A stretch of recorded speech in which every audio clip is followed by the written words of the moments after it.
자, 이재명 대표 사진 뒤에 가결이나 부결이나 예상되시겠죠? 이제 체포동의안이 왔단 말이에요. 그러면은 압도적인 의석 다수를 점하고 있는 민주당의 판단에 따라서 저게 가결, 부결이 사실상 결정이 되거든요. 자, 그럼 이게 어떻게 될 것인가 이겁니다. 우선요. 지금 체포동의안 온 게 이번이 처음이 아니죠. 앞서서 한 번 있었죠. 올해 초에. 뭐 당시의 모습 그리고 그 이후에 진행됐던 여러 가지 상황들이 있습니다. 영상으로 묶었습니다. 보시죠. 국회의원 이재명 체포동의안은 부결되었음을 선포합니다. 저에 대한 정치 수사에 대해서 불체포 권리를 포기하겠습니다. 부결은 방탄의 길이고 가결은 분열의 길입니다. 민주당을 궁지로 밀어넣으려는 정치적 올감이라는 것을 잘 알고 있습니다.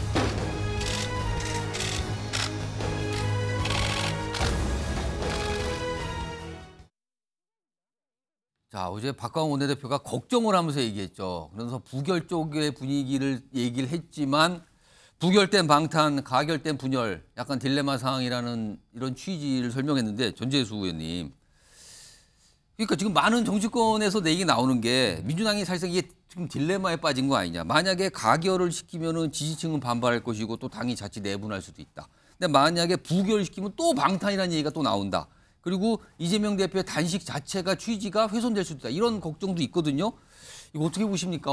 일단 당은 어떤 분위기입니까 지금? 지금 당의 분위기가 조금 이제 좀 강경해졌죠. 그러면 부결 쪽으로 사실상 기울었습니까? 그러니까 급속도로 좀 강경해졌고 전체적인 분위기는 거의 아마 압도적인 부결 분위기가 지금 분위기 그렇습니까? 형성이 되어 있습니다. 왜 그러냐면 그 윤석열 대통령께서 이전에 공산 전체주의, 반국가 세력, 또 그 맹종 세력과 그 추종 세력이라고 표현을 하셨는데 이번 이재명 대표의 단식 과정을 보면서 그렇게 지칭했던 그것이 바로 다름 아닌 야당이었다라는 것이 단식 과정을 통해서 드러났습니다.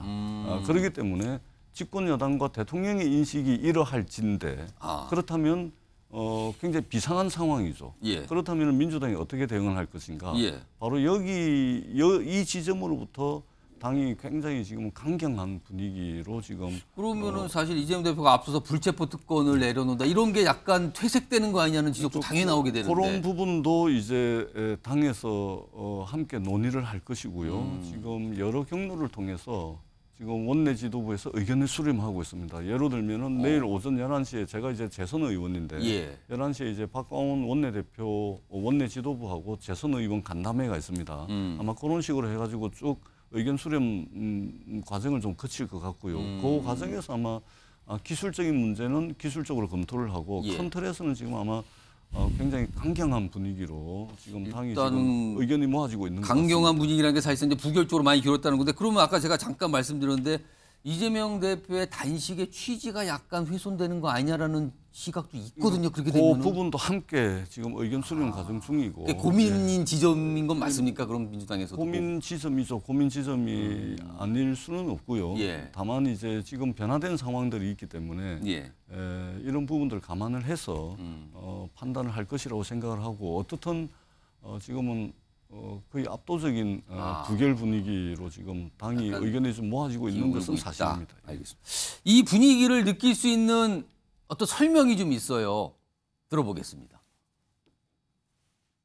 저희도 사실은 의원들의 본심은 잘 모르고 대표의 단식 이후로 분명히 바뀐 행동은 의원들이 체포동의안에 대해서 언급 자체를 안 했습니다. 이유는 두 가지가 있는데요. 하나는 체포동의안을 언급하는 순간 이재명 대표의 단식이 그것 때문이다라고 스스로 우리가 그냥 인정해버리는 꼴이 돼서 이번에 가결표 던지는 의원들은 이런 표현이 좀 과격합니다. 근데 끝까지 추적 색출해서 저는 당원들이 그의 정치적 생명을 끝낼 것이라고 생각합니다. 두려워할 줄 알아야 됩니다. 가결한 의원은 정치적 생명을 끊어내야 된다는 얘기까지 지금 뭐 강경한 목소리일 거예요. 전체는 아니지만 저런 목소리까지 나오고 있는 상황이에요. 민주당에서요.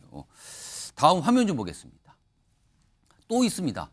그러니까 강성지층들로 보이시는 분들이 지금 민주당 의원들에게 문자를 보낸대요. 어떤 연락을. 그래서 부결 부탁드립니다. 뭐 당연히 부결하시겠죠. 뭐 이런 메시지를 보내면 일부 의원들은 답을 하신답니다. 뭐 부결, 뭐 지키겠습니다. 당연히 당론 부결, 뭐 위기일수록 뭉쳐야죠. 뭐 이런 식의 답변을 한다는데 전재수 의원님, 예. 혹시 저런 문자 받으셨어요? 예, 문자는 많이 오고요. 예, 많이 받으셨어요? 예, 많이 받았습니다. 그럼 혹시 답변을 하셨어요? 아니 제 지인들한테 오는 것은 답장을 하고 예. 전화번호가 입력이 안 돼 있는 잘 모르는 거는, 예, 번호에서 잘 모르는 거는 뭐 그냥 읽고 넘어가고 아. 예, 그다음에 전화번호가 저장이 돼 있거나 평상시에 소통을 하는 누군지 분들한테 아시는 분이 그렇습니다. 보내신 거는 예. 답변을 해주시고. 근데 문자가 많이 옵니다. 아, 예. 근데 저런 잘 모르는데 저런 걸 요구하는 문자도 받으셨어요 혹시? 그렇습니다. 예. 아, 문자가 많이 가는 거군요. 예, 예. 지금. 근데 뭐 저것은 정치하는 사람이 전부 감내를 해야 되고 가능하면 전부 답장도 하고 전화 통화도 하는 것이 좋겠죠. 근데 이게 양이 워낙 이제 많다 보니까 예. 일일이 답장을 하고 일일이 뭐 응대를 다 그러겠네요. 못합니다만 뭐 정치하는 사람이 응당 예. 당원들로부터 저런 문자를 받고 전화를 받는 것은 당연한 거다 생각을 합니다. 근데 그 문자를 모르는 분에서 문자가 어떤 부결하라고 요구하는 문자를 받는데 답을 안 하면 혹시 또 뭐 왜 답을 안 하냐 항의하는 문자 또 안 옵니까? 아니 일단은 뭐 이게 의사 표현 수단으로서 이제 문자를 보내시는 거기 때문에 예. 답장 안 했다 그래가지고 그것을 또 문제 삼거나 그러지는 않는 것 같습니다. 알겠습니다. 지금 그러니까 지지층 이재명 대표 지지층들이 문자를 지금 굉장히 막 민주당 의원들 아마 거의 전원에게 보내고 있나 봐요. 저렇게 뭐 청원 게시판에 부결 당론해라 뭐 이런 요구를 하는 글도 올라오고 있답니다. 자, 이런 가운데요. 다음 목소리를 내시는 민주당 의원분들은 사실 민주당 내에서 약간 항상 이재명 대표를 조금 비판하시고 약간 다른 목소리를 내왔죠. 이번에도 약간 결이 다른 어떤 입장과 주장을 좀 하고 있어요. 들어보겠습니다. 이게 가결하더라도 분열의 길로 가지 않을 방법은 대표께서 6월 달에 말씀하셨듯이 이거 가결시켜주라. 그 말씀 하시는 게 제일 낫죠. 그렇게 되면은 그때 대국민 약속을 하신 거니까. 박원석 전 의원님. 그러니까 지금 병상에서 단식 중인 이재명 대표가 민주당 의원들 향해서 체포동의안 지금 국회 왔으니까 22일 날 가결시켜 주세요. 가결 입장을 내고 실제 의원들이 가결을 하든 부결하든 그래야지만 부작용이 없고 후폭풍이 없을 거다. 이거거든요. 근데 이재명 대표가 진짜 가결을 해달라는 입장을 낼까요 지금? 내지 않을 것 같습니다. 그러니까 지금 조응천 의원께서 말씀하셨던 방법이 가장 깔끔한 해결책이에요. 왜냐하면 이재명 대표 스스로 지난 6월 국회에서 대표 연설을 통해서 공언했고 그렇습니다. 그다음에 혁신위원회를 만들어서 당이 논의하는 과정에서 조건부이긴 합니다만 정당한 이제 체포영장 같은 경우에 그 불체포 특권을 내려놓겠다라는 거를 수용을 했어요. 그리고 그 과정에서 한 30명 이상의 의원들이 나는 불체포 특권을 포기하겠다 이런 이제 서약을 하기도 했거든요.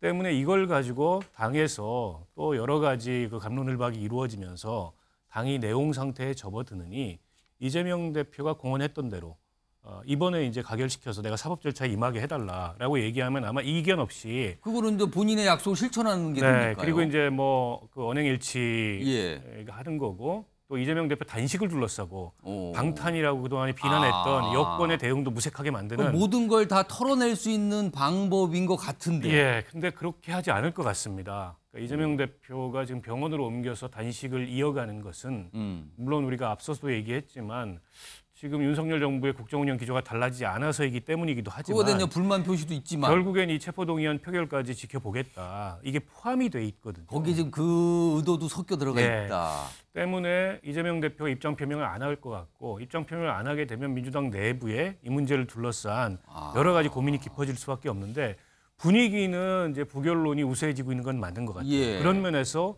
단식의 소기의 성과를 거둔 거죠. 거기에 윤석열 정부 대통령과 윤석열 정부의 거친 모습이 겹쳐지면서 민주당 내에 고민하던 의원들까지 이제 반발 심리가 커진 모양새인데 근데 이제 부결이 됐을 때 그 이유는 어떻게 되는 거예요? 그게 이제 여론에 미칠 영향이나 이른바 후폭풍. 그러니까 민주당 일각에서는 후폭풍은 없다. 그거 이제 일부에서 만들어내는 프레임일 뿐이다라고 주장하시는 분들도 있지만 꼭 그렇지 않거든요. 박원석 전 의원은 그 후폭풍 중에 뭐가 있을 것 같습니까? 그러면? 일단 뭐 중간층 여론 같은 경우에 지금 이재명 대표 단식을 보는 시선이 조금 의아하거나 내지는 좀 싸늘한 면이 있어요. 결국에 이제 본인을 위해서 단식하는 거 아니냐. 명분은 뭐 정권의 폭주를 막겠다고 단식의 내걸고 취지가 있지만 주된 취지가 무엇이냐? 그리고 지금 정기국회 이제 국정감사 야당의 시간이라고 하는 국정감사 앞두고 제1당의 대표가 단식이라는 수단을 통해서 정부를 견제하겠다고 나서는 게 맞느냐? 뭐 이런 구체적인 방법론에 대한 비판적인 생각들까지 있거든요. 근데 이제 그런 여론이 부정적으로 돌았을 가능성이 있어요. 결국에는 방탄 아니었냐? 근데 이게 이제 총선을 앞두고 민주당한테 그렇게 좋은 상황은 아니거든요. 그리고 사실은 이 10월 초에 강서구청장 또 보궐선거까지 있어서 그거하고 또 연관지어서 설명하시는 분도 있더라고요. 거기에도 부분적으로는 영향을 줄 수가 있겠죠. 그러니까 전체적으로 여론의 행보가 중요한데 이게 과연 민주당의 긍정적인 여론의 행보로 올 것인가 이거에 대해서 여러 가지 분석과 얘기가 나오는데요. 민주당도 아마 지금 아까 전재수 의원님 말씀하셨지만 몇 가지 고민의 지점들이 좀 있다. 그래서 그걸 논의해봐야 된다. 이런 말씀을 하셨어요. 이런 가운데요. 지금 사실 이재명 대표가 이게 지금 기소가 이번에도 아마 될 것 같잖아요. 이게 한두 건이 지금 아니거든요. 화면 좀 보겠습니다. 이게 좀 정리가 돼 있는데 이렇습니다. 5개 사건이에요. 크게 지금. 다 재판이에요. 이게 지금. 그러면은 지금 공직선거법 위반은 이미 재판에서 진행 중이고요. 격주일에. 지금 대장동 건 위례건하고 성남FC 건은 다음 달부터 주 1회 또는 주 2회 출석. 이것도 재판이 진행됩니다. 그럼 벌써 2개 재판이에요. 지금요. 그리고요. 지금 백현동과 쌍방울건으로 체포영장이 온 건데 이게 추가 기소되면 또 재판이 여기도 열려요. 그러면은 최소한 3번 또는 4번을 한 달에 재판을 나가야 되는 거예요. 지금. 그리고 어떨 때 겹치게 되면 주에 여러 번을 재판에 갈 수 있어요. 이거 간단하게 홍석준 의원님. 네. 이런 상황인데 이게 당대표 업무가 되겠는가라는 질문도 나오거든요. 그러면은. 이거 재판받다 다 시간 보내겠다 지금. 이거 어떻게 보십니까? 저것뿐만 아니죠, 사실은. 지금 또 대기하고 있는 게 정자동이라든지 후원금 1억 5천 쪼개기라든지 또 법카 초밥 문제. 더 남아있다는 지금 거죠. 수사 예상 중인 게 굉장히 좀 남아있죠. 그러면 더 자주 갈 수 있다는 건데. 그렇게 될 수밖에 없죠. 그렇기 때문에 앞으로 이재명 대표가 본인의 사법적인 이런 어떤 리스크 때문에 당의 운영이 제대로 사실은 정상적으로 되기는 쉽지가 않다. 보통 소송 한 건만 걸리더라도 사실은 온 정신이 거기에 막 다 쏠릴 수밖에 없는 아무래도. 그런 상황인데 지금 소송을 이렇게 많이 이제 걸려 있는 상황에서는 사실은 뭐 물리적 시간도 그렇지만 또 심리적, 정신적으로도 계속해서 준비를 해야 될 거 아니에요, 그때마다. 분산될 수밖에 없는 그런 상황이다. 그렇기 때문에 이재명 대표의 있던 사법 리스크로 인해서 민주당 전체가 지금 빨려 들어갈 수밖에 없는 좀 그런 상황이고 안타까운 것은 그런 것들이 결국은 민주당 내에 어떤 강성 어떤 청이 주장을 해서 지금 여러 가지 대정부 어떤 강경 노선 지금 또 우리 그 한덕수 총리 해임 건의안까지 나오고 하면서 국가 전체가 전부 다 이런 어떤 정쟁의 소용돌이로 좀 몰아갈 수 있는 그런 좀 안타까운 지점이 있습니다. 아무튼 이런 거에 대해서 정치권에서 참 이런저런 얘기가 나와요. 근데 뭐 민주당에서는 이런 질문에서 아직 구체적으로 뭐라고 설명도 잘 안 하시는데 아무튼 뭐 상황이 그렇습니다. 아니 그래서 제가 말씀드리는 게요. 단식을 오래 더 할 것 같고요. 그다음에 그 병원에 더 오래 계실 것 같아요. 그래야 이 모든 리스크를 지금 어떤 식으로든 극복할 수가 있으니까요. 알겠습니다. 단식 과연 언제 끝나는 거냐 이런 거 다시 물어보시는 분들이 많이 있어요. 굉장히 오래됐거든요. 지금요. 오늘로서 20일째 아닙니까? 내일 넘어가면 20일 넘어가는 겁니다. 지금요. 우리나라에서 최장 단식 기간이 23일로 지금 알려져 있는데 어떻게 되는 거냐라고 질문들 많이 하십니다.